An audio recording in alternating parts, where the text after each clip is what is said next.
नमस्कार। आज हम बात करने वाले हैं 8वें वेतन आयोग के बारे में। इस वीडियो को अंत तक जरूर देखिएगा क्योंकि ये उन सभी सरकारी कर्मचारियों के लिए बहुत जरूरी है जो रिटायरमेंट के नजदीक हैं। एक बहुत बड़ी चिंता है जो फैली हुई है और आज हम उसी को समझने की कोशिश करेंगे। तो चलिए शुरू करते हैं।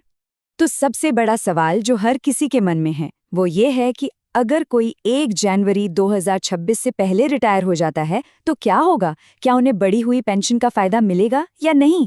क्योंकि देखिए, कमीशन तो 2026 में लागू हो रहा है। यही असली दुविधा है। अब देखिए, ये जो कंफ्यूजन है ना, इसके बीच सरकार ने अपनी बात बिल्कुल साफ कर दी है। तो जो लोग भी इस कट ऑफ डेट को लेकर परेशान हैं, उनके लिए एक पक्का जवाब है। और ये जवाब सीधा सरकार की तरफ से आया है। वित्त राज्य मंत्री पंकज चौधरी ने साफ साफ कहा है कि रिटायरमेंट की तारीख के आधार पर किसी भी पेंशनर के साथ कोई भेदभाव नहीं किया जाएगा। मतलब ये एक बहुत बड़ी राहत की खबर है। तो इसका सीधा सीधा मतलब क्या हुआ? मतलब ये है कि चाहे कोई 31 दिसंबर 2025 को रिटायर हो या उसके बाद, इससे कोई फर्क नहीं पड़ता। सभी मौजूदा पेंशनरों को नए पे कमीशन का फायदा मिलेगा और ये होगा एक पेंशन रिवीजन प्रोसेस के जरिए। ठीक है, तो ये तो साफ हो गया कि फायदा सबको मिलेगा। पर सवाल ये है कि मिलेगा कैसे? इसका जवाब एक बहुत ही जरूरी चीज में छिपा है जिसे कहते हैं फिटमेंट फैक्टर। और ये समझना बहुत जरूरी है कि आखिर ये काम कैसे करता है। तो ये फिटमेंट फैक्टर आसान भाषा में कहें तो एक मल्टीप्लायर है, एक नंबर जिससे गुणा किया जाता है। सरकार इसी का इस्तेमाल करके ये तय करती है कि किसी की पुरानी बेसिक सैलरी के हिसाब से नई बढ़ी हुई बेसिक सैलरी कितनी होगी। यही है वेतन और पेंशन बढ़ने का पूरा खेल। और इसको कैलकुलेट करना बहुत ही आसान है। देखिए, आपकी जो अभी की बेसिक पे है उसे लिया जाता है, फिर उसे नए फिटमेंट फैक्टर से गुणा कर देते हैं और जो भी नंबर आता है वही आपकी नई रिवाइज्ड बेसिक पे बन जाती है। बस इतना ही सिंपल है। और अब आती है सबसे मजेदार बात। जब हम आंकड़ों को देखते हैं तो 7वें पे कमीशन में फिटमेंट फैक्टर था 2.57, लेकिन अब 8वें पे कमीशन के लिए उम्मीद की जा रही है कि ये 3.0 हो सकता है।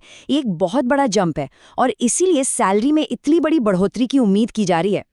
तो ठीक है, फिटमेंट फैक्टर बढ़ रहा है, लेकिन इसका असल में मतलब क्या है?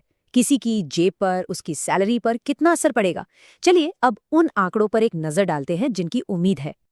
अगर फिटमेंट फैक्टर 3.0 होता है तो इसका मतलब है कि सैलरी में लगभग 43% की बढ़ोतरी हो सकती है।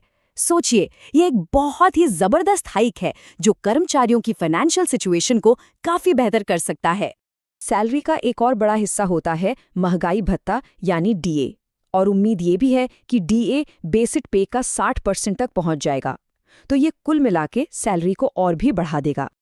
और उन लोगों के लिए भी अच्छी खबर है जो पे स्केल में थोड़ा नीचे हैं।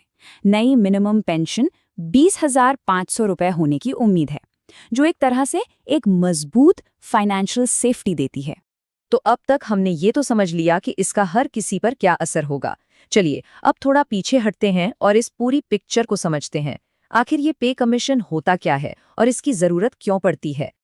देखिए, पे कमीशन का मेन काम होता है केंद्र सरकार के कर्मचारियों की सैलरी, अलाउंसेस और पेंशन को रिव्यू करना।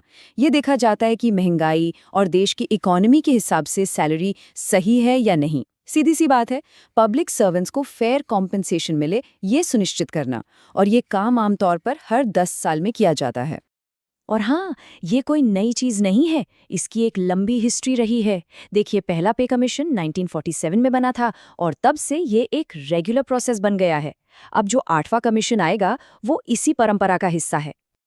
और आखिर में एक और बहुत जरूरी बात, मान लीजिए किसी वजह से इसे लागू करने में थोड़ी देर हो जाती है, तो भी घबराने की कोई बात नहीं है। कर्मचारियों को 1 जनवरी 2026 से ही एरियर के रूप में सारा बढ़ा हुआ पैसा मिलेगा।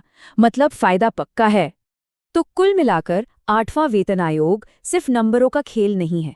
ये भारत में सरकारी कर्मचारियों के लिए एक फेयर सैलरी स्ट्रक्चर पर चल रही एक बड़ी बहस का हिस्सा है। और ये हमें एक बड़े सवाल पर सोचने के लिए भी मजबूर करता है। जैसे जैसे देश की अर्थव्यवस्था बदल रही है, सरकारी नौकरियों और उनकी सैलरी का भविष्य क्या होगा? ऐसी ही जानकारी के लिए सब्सक्राइब कीजिए ऑल कैन स्टडी को। Thank you. चलिए मिलते हैं अगले वीडियो में।